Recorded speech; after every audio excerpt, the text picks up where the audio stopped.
Good morning. Welcome to another edition of Daily Brew, your morning pick-me-up. I'm Art Preuss, pastor of the Naples SDA Church, and thank you for joining us once again. When I was growing up, I loved hanging out with my grandfather. I thought he was one of the wisest men who had ever lived.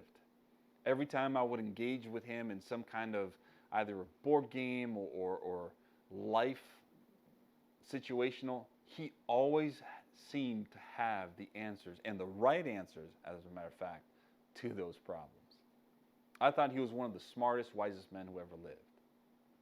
When we look at what Moses did with his people, we notice that he went up the mountain after they crossed the Red Sea, and he stayed before the presence of God for 40 days and 40 nights. And the Bible tells us in Exodus chapter 34 that God wrote with his own bare hands the tablets, the Ten Commandments that we find in the Bible today.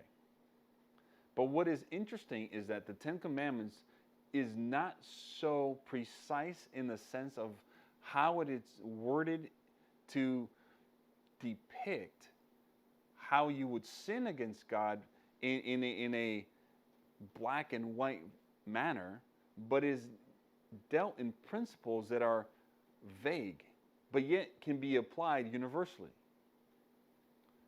For instance, you have, thou shalt not have any other gods before me, or create any graven images, or bow down.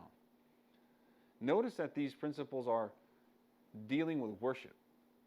They're not necessarily saying that you need to come to worship at a particular place. The same concept goes with the fourth commandment. Remember the Sabbath day to keep it holy. You shall not work, or in anybody in your household, your servant, male servant, female servant, even your livestock. The concept there is the time in which worship is being rendered, not the place. When we look at God and how he wrote, and these first four that deal with the relationship with human and God, the latter six deal with our relationships with human to human. Honor your father and your mother. Thou shalt not kill, steal, murder, commit adultery. Be jealous of your neighbor. All of these can be applied universally, but yet they are vaguely worded. His principles are everlasting, which shows me that God was wise when he wrote these Ten Commandments. He didn't say, hey, you need to come to this. Could you imagine if God said on the Sabbath day you need to come to the tabernacle? The tabernacle would have been located in Israel, later turned into a temple. That means that everybody who would believe in God today would have to go to the tabernacle to go and worship God. But that's not the case. He allowed it and gave us flexibility enough, but yet was precise enough that his principles are everlasting. God is wise.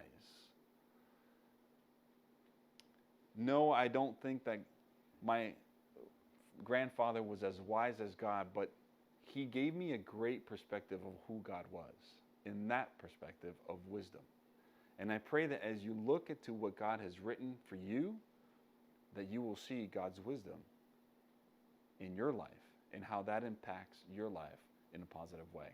I pray that you have a great day today as you allow God's wisdom to permeate your life.